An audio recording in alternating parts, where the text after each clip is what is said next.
Look at Joshua chapter 1, verses 1. After the death of Moses, the servant of God, God spoke to Joshua, Moses' assistant. What did he say, Pastor Mike? Moses, my servant, is dead. That's the whole scripture I need today. Look at somebody close to you and say, do me a favor. Don't bring nothing into this year that God didn't ordain. If it's not God, it's over. It's over. I want you to take really, really good notes, okay? Take really, really good notes. Take pictures of the screens. I'm loving how you guys are taking notes. Our word for this year is what? Come on, say it like you mean it. Become, by definition, here it is the intentional evolution of spirit, character, and calling. Pastor Mike Jr.'s definition of become for our church is the intentional evolution of spirit, character, and calling. Now, what's one of the most beautiful words in that whole sentence? Intentional. It is intentional. I pray 3 of you can receive this. This is not a season of randomness. This is not the season to be random and think you're gonna bump into a blessing, that you're gonna learn through osmosis, that you're gonna get better because you got older. The devil is a liar. This will be the year of my life where I am intentional. I am intentional about how I read the word, intentional about what I feed my spirit. Can't look at everything, can't listen to everything. I am intentional about, another beautiful word, the evolution of my spirit, character, calling. Throughout the years and throughout science, we see evolution. You see this transformation of a caterpillar that becomes a what? Butterfly. I'll never forget in the first grade, Miss McClure's class at Central Park Elementary, Miss McClure was teaching us about giraffes. And to this day, it's still the most vivid memory I've ever had. She said, Michael, what were giraffes? And I was like, they got long necks. And she was like, how did they get long necks, Michael? I said, they was born that way. And everybody bust out laughing. I was the class clown. And I never forget, she looked at me and said, did you know that giraffes had short necks like horses? But they ran out of food and had to evolve. I want to ask you a question. Are you going to starve or evolve? Are you going to become stagnant or evolve? They left. Are you going to stay stuck in the memory of what was? Or is this your season of evolution? Some of y'all ought to just shout, stick close to me because I'm getting ready to evolve.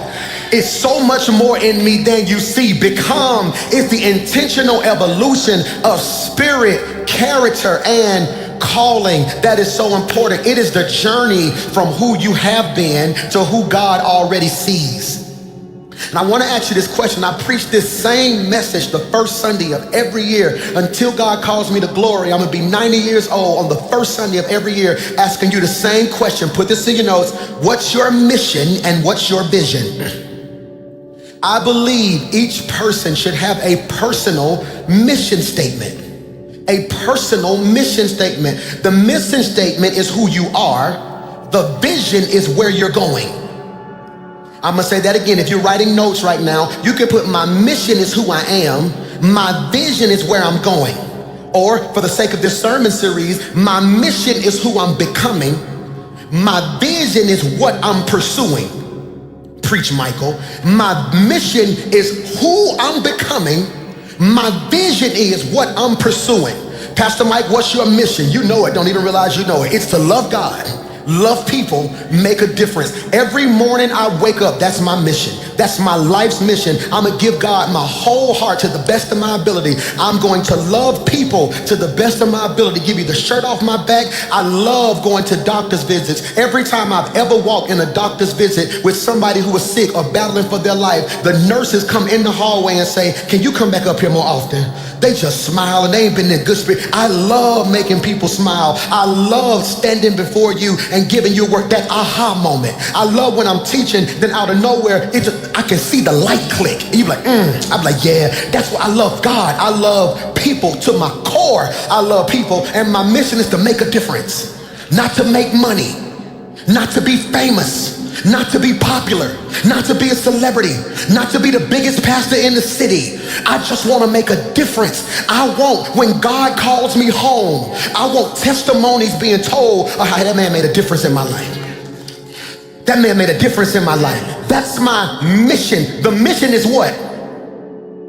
Who you are, but the vision is what you're pursuing.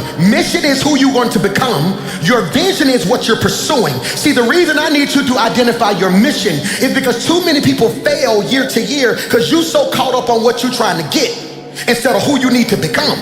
And see, if your whole life is about what you're trying to get, once you get it, it's gonna change you because you never discovered who you were. And the reason people can't figure you out is because you ain't got it, but you walk like you got it because you know who you are. And I'm telling you, if you become before you pursue, when you pursue, it won't change you because you already know who you are. That's why with or without money, I can walk in the wrong bowl. That's why you ain't the boss, but everybody asks you questions like you are the boss, because the way you carry yourself say you know what you're doing. That's why folks see you and judge you and have an attitude with you, then get to know you and end up apologizing to you because they mistake your boldness for arrogance. I'm not arrogant, I'm not mean, I'm not nasty, but you ain't gonna convince me I am not what God called me. I'm preaching to three folk in here who can testify I may not have what I want yet, but I am becoming who God called me to be right now. What's the mission? What's the mission? I need you this week to pray and say, God, what's my mission? Let me say that better, because you don't know your mission if you can't provide a mission statement. You want to hear my mission statement? I, Michael McClure, choose to love God, love people, make a difference. At the core, everything I pursue is driven, say that better, Michael. Everything I pursue is filtered through my mission. Did you catch that? If it don't match my mission, I can't do it. That's why certain decisions ain't even hard for me. I can tell you right now the answer to that's gonna be no. Why? It don't fit the mission. But it's paying so-and-so, that's cool. Making money ain't my mission. Making the difference is, which is why there will be certain seasons of my life where I don't get paid for what I do, but I know I may not get what you gonna give me, but if I stay true to who God called me, what God gonna give me is greater than what you could have gave me. Am I preaching to anybody? Mission is what you do. Vision is who you're becoming. I need you to catch this now. Why, PMJ? You don't abandon mission to chase vision. You fulfill vision by staying faithful to the mission. That's why today's text is so important, because in Joshua chapter 1, it's on the screen. It says, after the death of Moses, the servant of God, God spoke to Joshua. We got to pause right there. That's enough to have church. After the death of Moses, servant of God, God spoke to Joshua. That's enough to have church right there. I'm going to say it again. After the death of Moses, servant of God, God spoke to Joshua. Y'all looking at me like I want to shout. I just don't know why I should be shouting right there. Because up until now, God only spoke to Moses. Up until now, God would speak to Moses, then Moses would talk to Joshua. Now God is saying, my season for talking to Moses is over. It's my time to talk to you direct.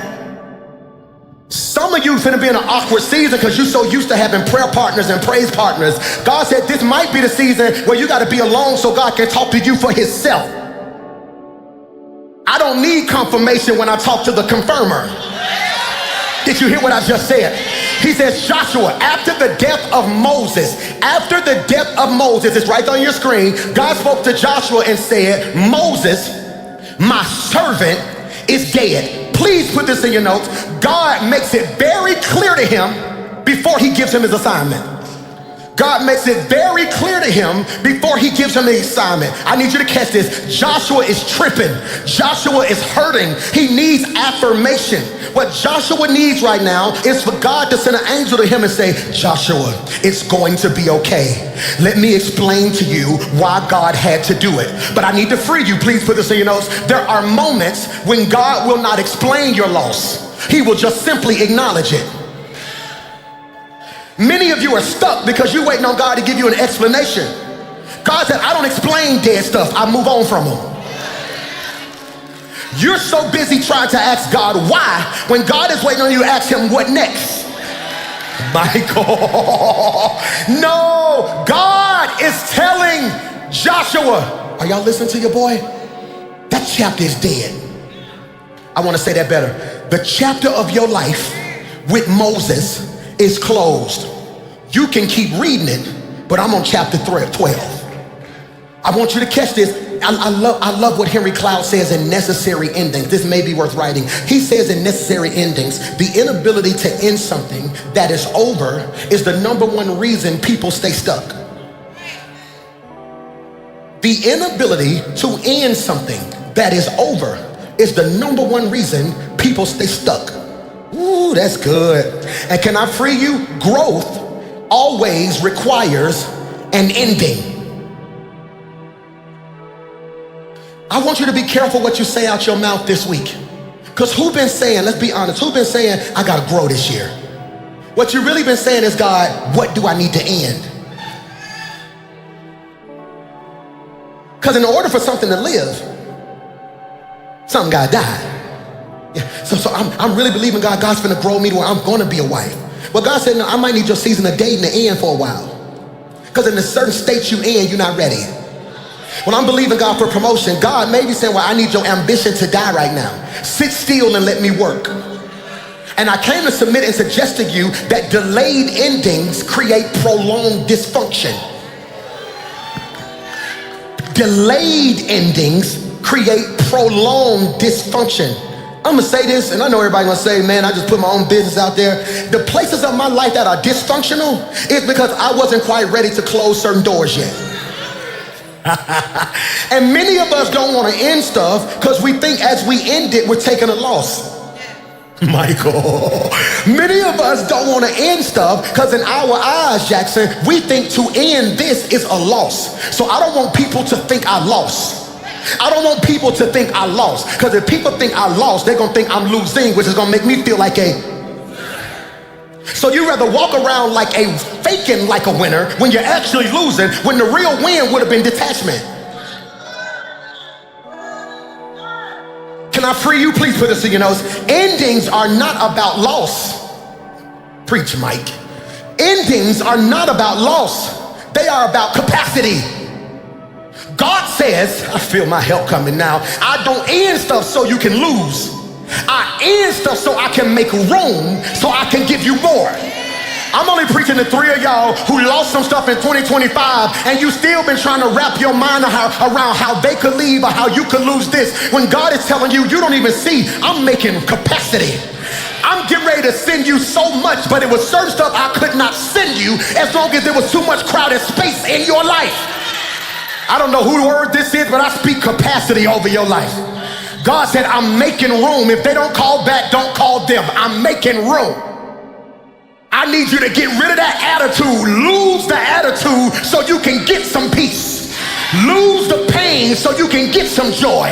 Lose the frustration so you can finally see my vision. You think you're going through a losing season. God said, baby, I'm just making room because I'm getting ready to send something greater than you ever seen.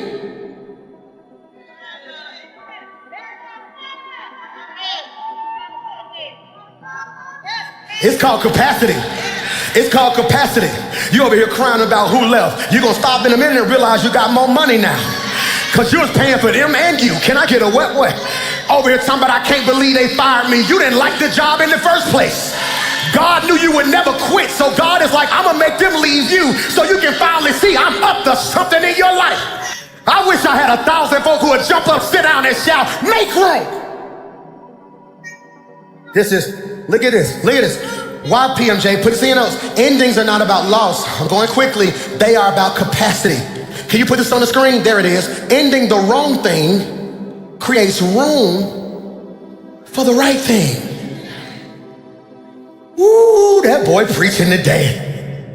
Ending the wrong thing creates room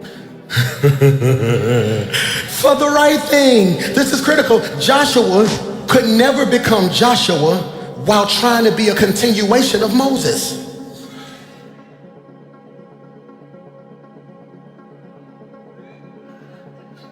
Joshua couldn't be Joshua as long as he was running behind Moses. So I was so happy being my daddy praise and worship leader. I did praise and worship, then they messed around and gave me a youth ministry. I want to be very clear. If you think The Rock is dope, my youth ministry was off the chains. I'm talking about, I walked in our dad's office. I said, Dad, can I get one row for all the young people in our church? He was like, cool. My dad's church is a right pew and a left pew. Then it's a big center aisle. So I started out with just one row of kids. All right, boom. It was me and probably like 9 teenagers and probably 3 people in their 20s. All right, 3 months later, I got the whole left side of the church. When I tell you it was a move, hear me when I say this. My dad, my mom, no, it was a beef too. It was me and Lady versus my dad and my mom. And then so we would be over there. We was the youth pastors, they was the pastors. And so we would walk in church and I had my youth department so fired up, I would do praise and worship. And I ain't just do praise and worship like they do praise and worship. They be up here singing. I had dancers on stage. You remember back in the day when the people used to liturgical dance? I was like, why y'all gotta wait till Easter to liturgical dance? I brought them to rehearsal. We used to sing, Lord, you are good. I used to get up on Sunday, come on, give God a hand clap of praise. They would start the music, we boom, Lord, you are good and your mercy endureth forever. I still remember the steps, boy.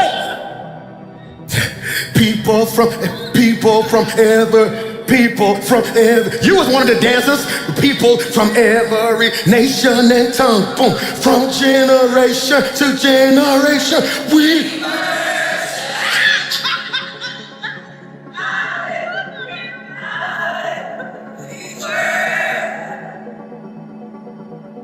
Oh my God, I just bodied that, didn't I? But think about that. You got me. I'm singing doing it. Then the dancers doing it. Then it's 300 teens on the pews just jumping. Now the parents trying to come to church to see where their kids at. So now the parents jumping. So then I come to my dad and I say, Dad, I think the Lord's calling me to start a church. My dad never said, no, I need you to be my youth guy. He understood. I would never be me. Go to the next slide. Because you don't understand, sometimes it calls for a season of detachment. Preacher Mike. I want to free you. Becoming, can you put that in your notes? Demanded separation. That's heavy. And many of you are so clingy, you can't become. Who wants your child to become smarter? Yet you detach and send them to school. Who wanted your child to cheer or play sports? You detach and let somebody coach them. But in your personal life, you try to be everything to a person.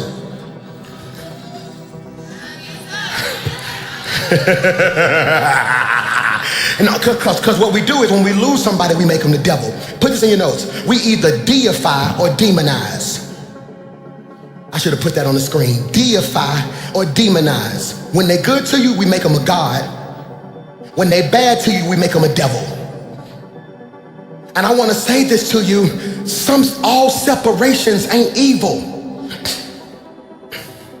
I have friends right now I haven't spoke to, and probably twice in over 3 years, because 3 years ago I realized it wasn't a sin to be friends with them. They just made the parts of me that were dysfunctional comfortable.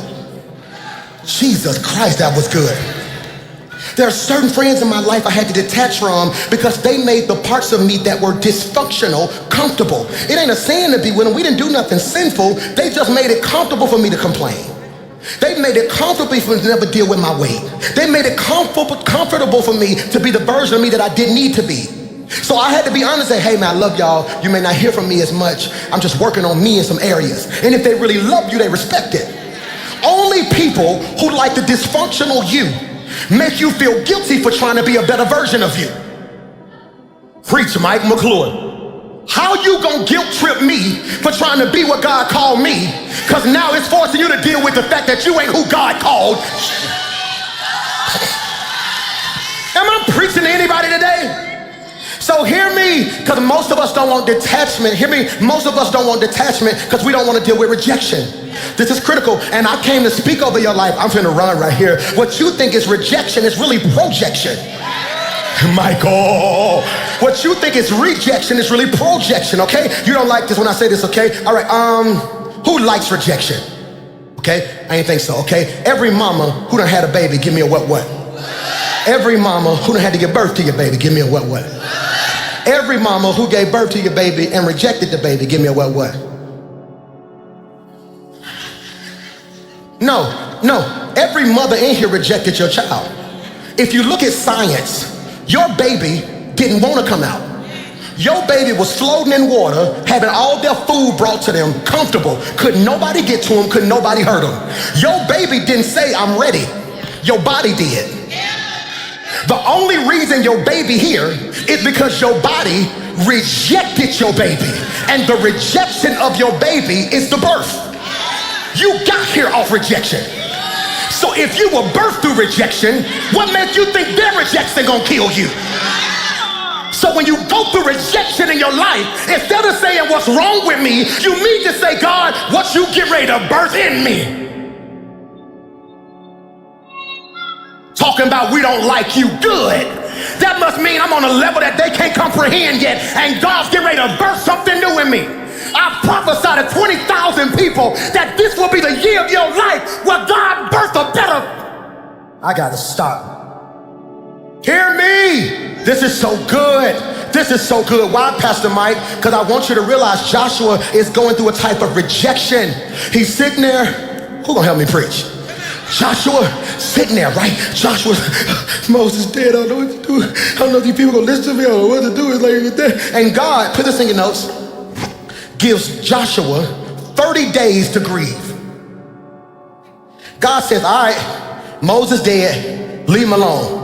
Day one, oh God, it's okay, just keep an angel around, make sure don't nobody get him. Day 5, what do I do with that Moses, Lord? It's cool, they was close, they was tight, God bless him. Day 10, oh, he's still out there crying, it's cool. If the relationship real, you should feel it. Day 20, is he making any progress? He's still in the same spot. It's all right, give him a second. Day 25, he's still up under that tree crying, God, we got to figure out what we're going to do. The children of Israel, they need a leader. Somebody got to get up. I saw a boy in the back. No, we ain't going to get the boy in the back. We're going to give him enough time to grieve. Day 30, hey, Joshua, it's on the screen. Do me a favor. Moses, my servant, you missed the clap back. Moses, my servant, let me be very clear. He meant more to me than he meant to you. I done gave you 30 days to deal with this. Look at the scripture. He says, now I need you to get going. I like what the NASB version says. It's on the screen. He says, Moses, my servant is dead. Therefore, arise. I'm finna preach to myself right here because you don't know why to shout because you don't understand Hebrew. Old Testament written in Hebrew, New Testament written in Greek. If you ever read in the Bible and you're in the New Testament and you want to know what a word means, look at it in the Greek. If you want to know what a word means in the Old Testament, look at it in the Hebrew. Hebrew, okay, I had to write it down because I don't know how to pronounce it. I'm going to read it. Kufamim. Kufamim. Ku, I want to get it right because you say it wrong. Kufamim. Here's the pronunciation. You'll pronounce it like COO-FAV-MEM.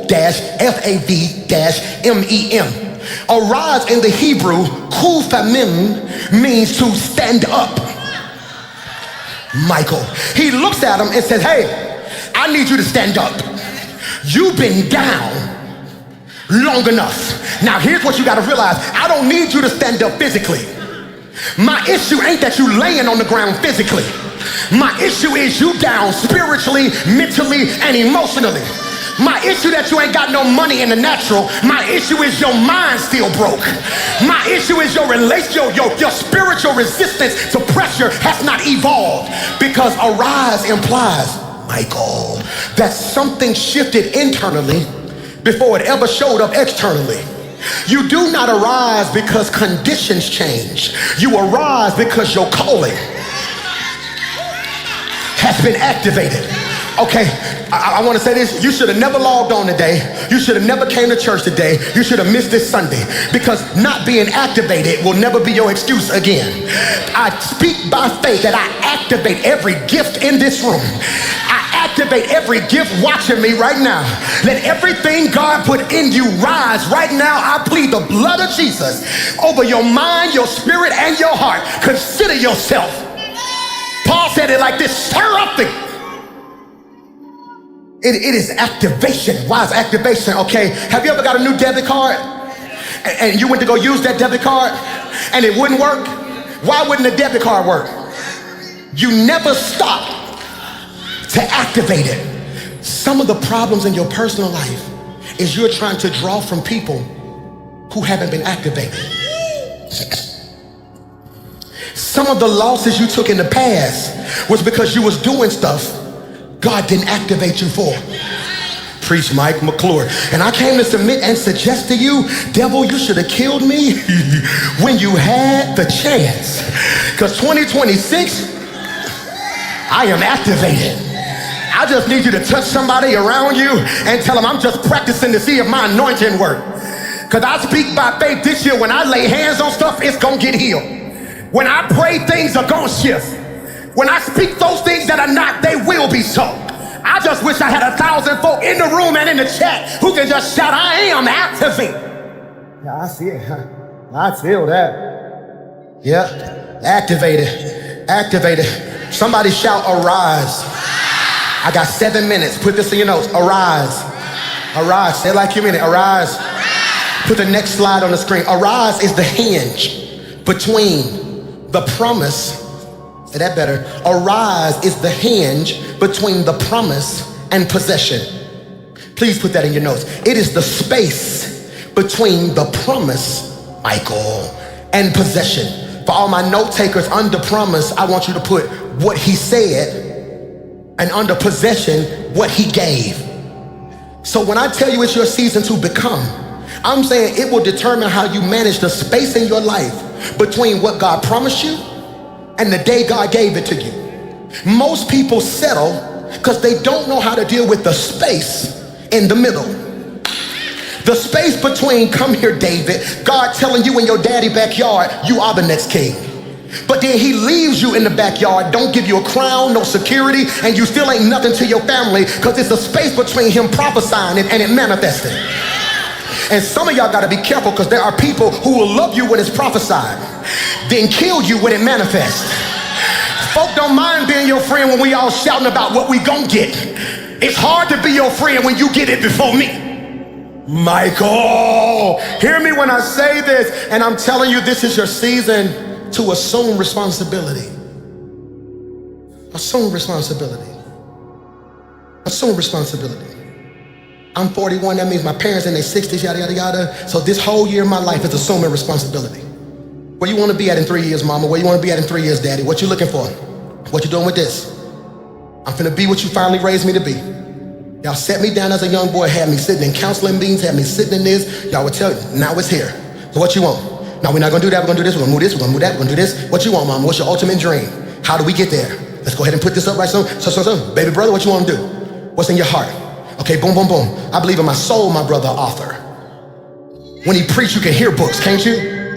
You can hear it. So no, this year we setting that up. Let's do so-and-so, so-and-so, so-and-so, so-and-so, so-and-so, so-and-so. I'm in book deals right now that they don't even know, and they already know part of the prerequisite for my book deal. They don't agree. I got 4 of the major top book publishers in the world fighting over my book. We finally came down to the top 1, and so-and-so, so-and-so, they super excited. They have no clue before I signed that paper. Yeah, that's cool. Yeah, but what about him?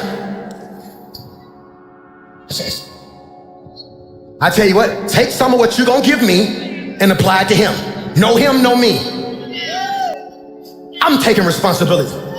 My sister's not married yet, so I'm her husband now. So what we doing, Leek? How we doing so-and-so? I don't want my sister so-and-so. No man gonna be able to so-and-so, so-and-so. You know who your brother is, right? So we gonna do X, Y, Z. We moving so-and-so over here, so-and-so, so-and-so. I'm planning the next 21 days a family meeting to figure out what we gonna do, so-and-so, so-and-so. Here's what I need from y'all. Y'all know I'm insecure. Y'all know I got anxiety. So when this happens, if y'all don't mind, just reach out and tell me so-and-so, so-and-so. Come sit over here and just look at me certain days so I can feel better about so-and-so, so-and-so. All right, y'all ready? Put your hands in. And that's what it's gonna take.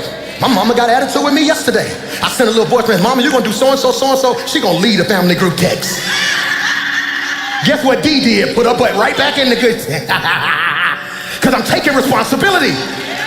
You done gave everybody in your circle 6 years to be what they said they was gonna be. Then now you gotta wake up and say, hey y'all, I love y'all. If we're gonna be friends in 2026, here go the plan. We ain't doing so-and-so, we ain't doing so-and-so, we ain't doing X, Y, Z. If we gonna do something, we gonna do it. Now let me be clear, if y'all ain't serious, here's where I'm gonna remove myself. Cause I refuse to be where I am this year. Next year, I assume responsibility. God tells Joshua, I got 3 minutes. God tells Joshua, get up. You can't afford to be down. Too many people depending on you. You don't think I have bad days? Baby girl, you don't think I had days when depression hit me? I done caught more hell in the last 20 days than I done caught all year. Every time I turn around, it's something about me. Did you hear that? Boom, boom. I can't believe he said this. Boom. Do you see this? Boom. Stuff being screenshotted, and every now and then, even when people mean well, when they say they love me, they making me aware of stuff I didn't even know about. So now I've been just sitting there, and the old me would have sunk. The old me, my mama would have had to come sit on the couch. The old me, the whole staff, they don't think I used to know this. They knew me so well. They would just take me out to eat, and they would be around me so much so I would never think, because I'm anointed, but I'm also human. Stuff hurts your feelings. Stuff will have you questioning your identity. It don't no more though. See, because now I know who I am before I do. I am not a human doing, I am a human being. And so now I'm trying to get you to realize this in your life. It's time for you to arise. And the first thing Moses represents, 3 minutes, okay? 3 minutes. The first thing Moses represents is dead strategies. It's my first of the year sermon every year. Dead strategies. Dead strategies. Why is that important, PMJ? Moses represents an expired strategy. Watch this. What Moses did helped get the people out of Egypt, but it wouldn't get the Egypt out of people. Can I make it hood? You can take a person, but you can't take the...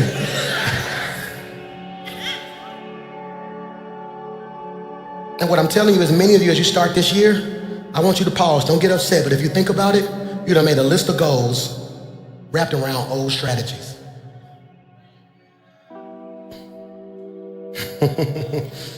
Now keep in mind, I said he represents dead strategies, not failed strategies. I want to be very clear. Moses, what he did worked. Problem is, what delivered you may not develop you. This is good Sunday right here. What delivered you may not develop you. Bro, you ever been swimming before? All right, you ever seen somebody drown before? Almost drowned. They had to throw that little circle thing, that little donut out there. What is that donut thing called? Like a lifesaver. Like the candy you eat. It looked like a... I'm a big bag. Pray for me. I said that's all I can. So you know that little lifesaver? Who's seen that little lifesaver? Somebody be in the water. Like he throw that thing out there, boom, and the person grab it. What they do to it? Pull them in. You ever seen somebody go get swimming lessons? They don't use that lifesaver. They almost let you almost drown. They said, we're gonna teach you how to float. You ready? Oh, it's okay, I got you. No, it's okay, I got you. Because the instrument they use to deliver somebody is not the instrument they use to develop somebody. The strategy is different. When Xander was 10 and 12, stop! Hey, stop doing something. Don't make me tell you again. No, you can't go over your cousin's house. He turned 19 next week. My strategy's changing. Now when he texts me, Dad, can I go chill with my girl? Absolutely, man, just hit me when you get there. Right now, he don't know this, but every answer is yes. Dad, me and my girlfriend go get some meat. Man, cool, do your thing, let me know. You got money? Hey, don't let her pay, do so-and-so, so-and-so. Okay, boom. Dad, I'm thinking about going, hey man, do your thing, baby. You wanna know why? In 90 days, 120 days, 180 days, he's gonna be on his own. If my strategy don't change, he gonna leave and say, I can't wait to get out this house. I need him to be in the world, but wanna talk to me. You got me? Mike gonna be 18 in February. So it's different now. He telling me stuff like, okay, I love you, baby. No, we're cool. Dad, I don't like so-and-so. Cool. Dad, when you do something, hey, do your thing, baby, I love you. Hey, what you need? I don't know about that, Mike. If I was you, I would do so-and-so, so-and-so. Okay, cool. All right, God bless you. May 16. No, because I said so. The strategy for him ain't shifted yet. It ain't shifted yet. Because I can't apply what works for him to them. Well, they close in age. No, he's not gonna grow up fast. I can give immaturity mature access. Can't do that. See, the strategy God used for Moses was perfect for deliverance. But that same strategy isn't sufficient for development. Remember when Moses was in front of the Red Sea? He said, God, what you want me to do? What did God tell him? What's that in your hand? He asked him a question. What's that in your hand? He said, this rod that you gave me. He said, all right, cool. Stretch it out. What happened? The Red Sea parted. Remember, Joshua is in front of the Jordan River. He's like, God, what we gonna do? I don't have Moses' strategy. God says, but you got the Ark of the Covenant. So he had his leaders grab the Ark of the Covenant and step in the water. And what happened? Same result, different.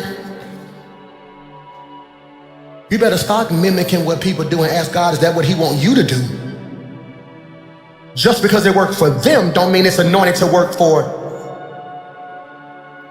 dead strategies. Let me pause and parenthetically digress and give you this word right here. Just because it was a dead strategy does not mean Moses was evil. His time was just up. Time was just up. I just filmed a TV show. They wanted me to host this celebration for Dr. Martin Luther King on television, and they brought the whole television crew to Birmingham, Alabama. They filmed it at the Civil Rights Institute, and so I had to spend a whole day hosting. Like, we'll be right back after this, just all this other stuff. And I'm walking through the whole Civil Rights Institute, and it was so crazy. I worked so much, I had kind of forgot my granddaddy passed. And I know that sounds weird, but you work so much sometimes. And I'm standing here and I'm looking at a picture and I can literally see my granddaddy in the picture. I'm like, yeah, that's my granddaddy right there. And literally, you know what I said? I said, I'm gonna get him down here. He gonna love stuff. And literally went to pick up my phone. It was like, oh my God.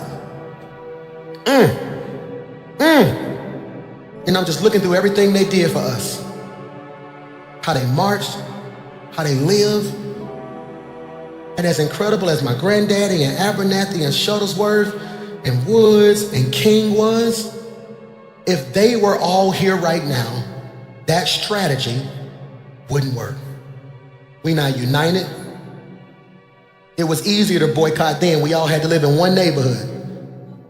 Now you're gonna sit back and say, hey, boy, I ain't in Ainsley, I'm in Hoover. We see what happened to other countries and we don't even bat an eye because I'm good over here. Oh, I'm black, well, I'm white.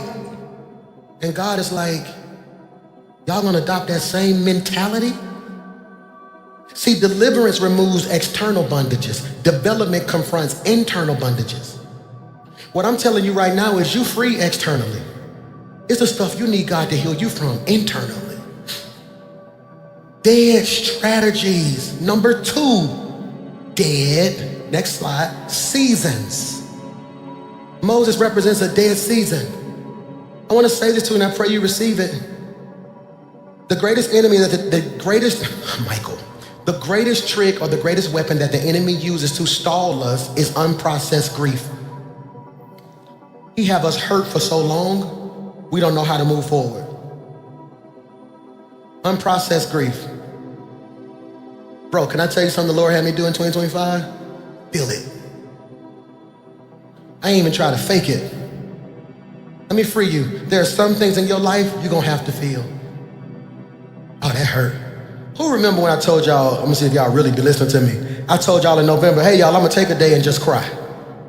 Who remember that? Who cried? Did anybody else take a cry day? I took my day. I got in that little truck of mine and started playing music and just riding. Went through Central Park, sat in that parking lot for a minute, rolled by 15, boom, flew here. And before I know, I was just crying, I done been through so much. And I have to be strong. I feel like I have to always perform. Hey, how you doing, man? I'm good, boy. How you, man? What's up, boy? Pastor Mike, what up, boy? But in my heart, I just be like, somebody give me a hug. Please. And I sat in that car, and I started processing. I got a note in my phone. You might want to adopt this. When stuff happened to me during the year, I got this one note. I call it the pain list. But technically, if you look at my phone, it's called a grocery list. But that's what I call it, the grocery list. So boom, and I put in that joint, and I just went down the line. 1, boom, so-and-so left, So, and I just started thinking about it. I had to deal with it. Why, PMJ? Please put this in your notes. If you don't process it, you'll always carry it. Can I say it the way my brother would say it if he was preaching? What doesn't get healed, get handed down. I'm like, God, I got to deal with this grief so I'm not bleeding on my kids. Ooh. I don't want my son coming to me saying stuff like, Dad, I want to date. No. You don't trust nobody. Now I'm bleeding on them. I'm trying to develop them. You know, Xander will be 19 in January next week. Mike will be 18 in February. Mason will be 17 in June. And so now I'm developing. It ain't a whole lot of hollering. See, deliverance is loud. Development, put that on the screen so they can see that. Deliverance is loud. Development is soft. It's slow. Got me? Ain't a lot of hollering now. These are young men. You know? Hey, do me a favor. Don't ask your mama for no more money. Y'all come here. I love y'all. Don't ever again ask your mama for no money. You finna be 19, you finna be 18, you finna be 17. If you're 19, 18, 17, comfortable asking your mama for money, you're gonna be 25 asking a woman for it too. So I don't want that. I said, so in my house, don't ever in your life ask your mama for some money. If you need something, you come talk to your daddy. Yes, sir. You wanna know why I'm doing that? Because I want them to be in that room and wanna go out and be like, oh, Dad, can I have some? Yeah, I got you. Because you know what that's going to produce? This hunger to go get it themselves. Ain't nothing wrong with it, but that's how I'm developing my boys. Like, no, son, do so-and-so, son, do me a favor. Hey, Mace, I told you come 2026, I got a shift on you. You my dog. Me and Mace tight, that's my boy. That's my dog right there. I said, hey, daddy gonna turn on you a little bit because you're trying to enroll in school early. You're an athlete. Mace wanna be in college this time next year. He don't wanna graduate May 2027. He wanna graduate early and be on campus so he can be in spring training. So that means I got 8 to 9 months to get all the baby out of him. They're not gonna care who his daddy is. They gonna tell him, I don't care who your daddy is, run up the hill. They're gonna be screaming and hollering. So you know what I'm doing now? Hey, Mace, get up. Do so-and-so, so-and-so. Nope, don't do it for him. So-and-so, so-and-so. Quit it, don't go up there again. Don't talk to him. No, get it right.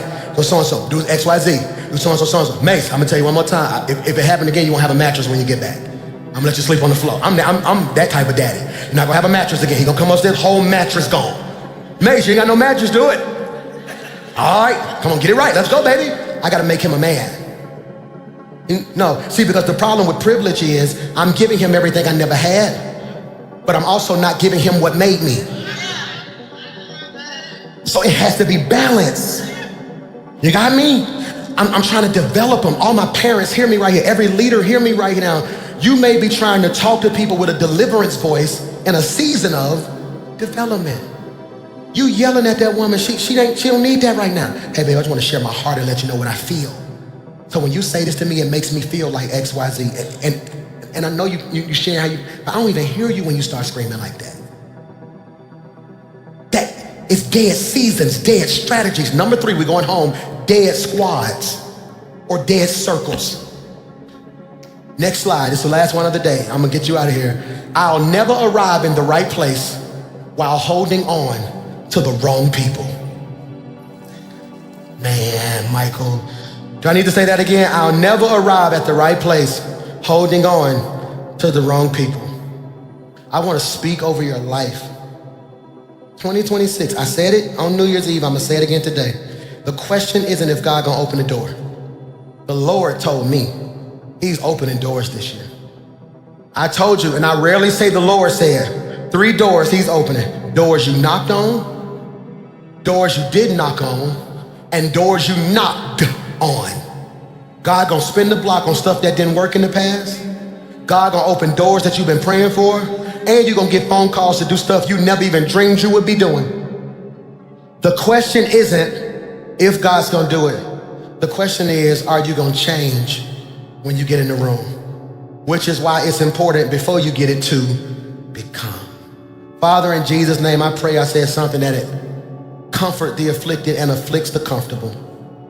God, I pray that somebody leaves here today saying, God, I got to give you my heart, man. God, I pray I'm not building a church that has an allegiance to my teaching more than an allegiance to your word. I pray right now that we shift out of a Moses mindset to a Joshua mindset. Have your way in our life, God, so we can be everything you called us to be.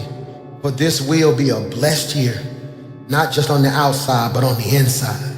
We thank you, God. In Jesus' name we pray. And everybody said, come on, stand to your feet with me. Can you clap your hands if you really love Jesus right there?